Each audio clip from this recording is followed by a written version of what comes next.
Welcome to Iraqi Dinar Update, your go-to source for the latest news, expert insights, and real-time developments on Iraq's currency, economy, and financial reforms. Whether you're a long-time investor or just curious about the dinar, you're in the right place. When we turn on the television and see statements like Iraq has the largest amount of foreign currency reserves and is on the verge of an economic boom. It sends ripples through the hearts of investors, citizens, and international observers alike. This kind of narrative is not just casual economic talk.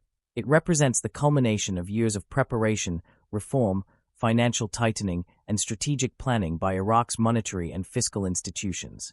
It speaks to a country that has endured profound challenges, but is now positioning itself on the global stage with newfound financial strength. The claim of having one of the world's largest foreign currency reserves is not a trivial one. Foreign reserves are the bedrock of any country's monetary stability. They are the backbone that allows a nation to control inflation, support its own currency, stabilize exchange rates, and build confidence among foreign investors and trading partners. In Iraq's case, these reserves, often held in US dollars, gold, and other major global currencies, are not just a financial cushion, they are a symbol of sovereignty and trust. They allow Iraq to support its currency, the Iraqi dinar, in both the domestic and international arenas. For years, Iraq's economic policy has centered on rebuilding its infrastructure, cleaning up corruption in its banking system, and aligning with international standards set by institutions like the IMF, World Bank, and FATF. The increase in foreign reserves reflects those very efforts. These reserves haven't simply appeared overnight. They are the result of prudent oil sales, stronger regulatory frameworks, and a deliberate move away from opaque cash-based transactions toward digitized, traceable, and auditable financial systems. When Frank, a well-known commentator in dinar circles, says, in my opinion, the currency reserves are set.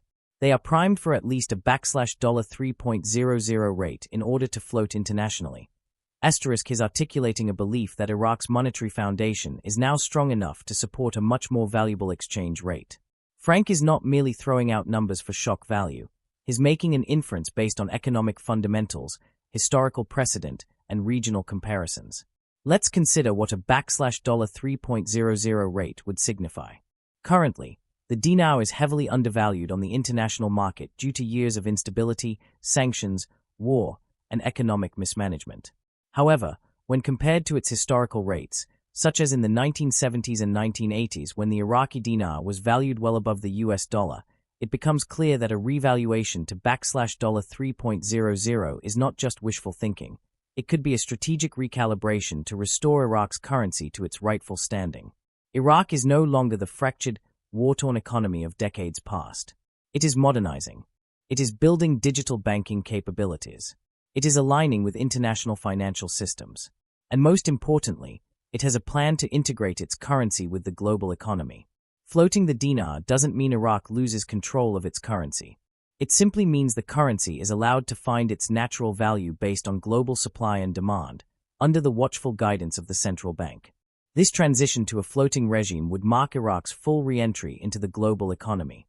It would allow foreign investors, sovereign funds, and global banks to transact in dinars with greater trust and transparency.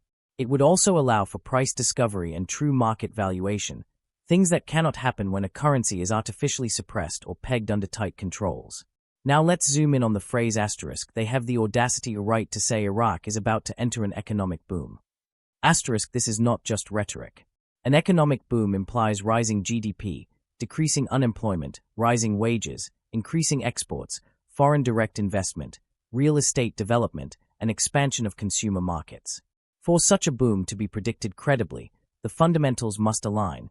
Iraq must have a stable monetary policy, sound reserves, a functioning banking system, and an improving security and political climate. Iraq appears to be ticking off these boxes one by one.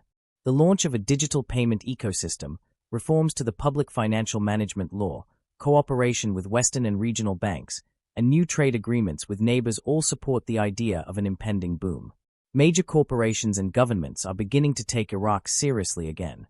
American and European delegations are regularly visiting Baghdad. Chinese and Gulf investors are lining up for oil and infrastructure deals. Iraq's location as a trade corridor between Asia and Europe is being reinvigorated with new port and rail investments. A strong currency, undergirded by huge foreign reserves, acts as the keystone of all this progress. It increases confidence, which fuels investment, which fuels job creation, which fuels consumer spending, which fuels further GDP growth. The boom becomes a self-reinforcing cycle, one that is far more likely to take root if Iraq's currency is not just stable, but strong. But let's not forget, even a move to 1-to-1, where 1 dinar equals $1, would still be monumental. It would already signify a complete reversal from decades of undervaluation. It would immediately change the lives of Iraqi citizens, especially the middle class and working poor. It would reprice everything from salaries to imports to real estate. It would shake up the regional currency hierarchy and place Iraq at par with key trading partners. But Frank is making the case that a $3.00 rate would not just be a milestone, it would be the final signal that Iraq has arrived. That it is no longer a nation in recovery, but one in expansion. It's important to recognize that such views, while optimistic, are grounded in plausible economic reasoning. They are shared by those who have studied similar historical cases. Think of Germany post-World War II, or the South Korean one after decades of reforms. Currency reform, when paired with real economic output and political stability, can and does lead to powerful economic awakenings. So when Frank says in my opinion, the reserves are set, is echoing a belief shared by many in the dinar community and beyond. Iraq is ready. The infrastructure is laid. The reforms are in place. The reserves are sufficient. What's left is for the central bank and Iraqi leadership to flip the switch, to announce to the world that the Iraqi dinar is not just a relic of the past, but a currency of the future. And when they do, whether at 1-to-1 or something higher, Iraq will not just be participating in the global economy, it will be shaping it. That is the vision embedded in the talk of a coming economic boom. That is the power of currency reform backed by real-world assets. And that is why many continue to watch Iraq with hopeful eyes and calculated anticipation. Thanks for tuning in to Iraqi Dinar Update. If you found this content helpful, be sure to like, subscribe, and hit the notification bell so you never miss a beat on Iraq's evolving financial landscape. Stay informed and stay ready.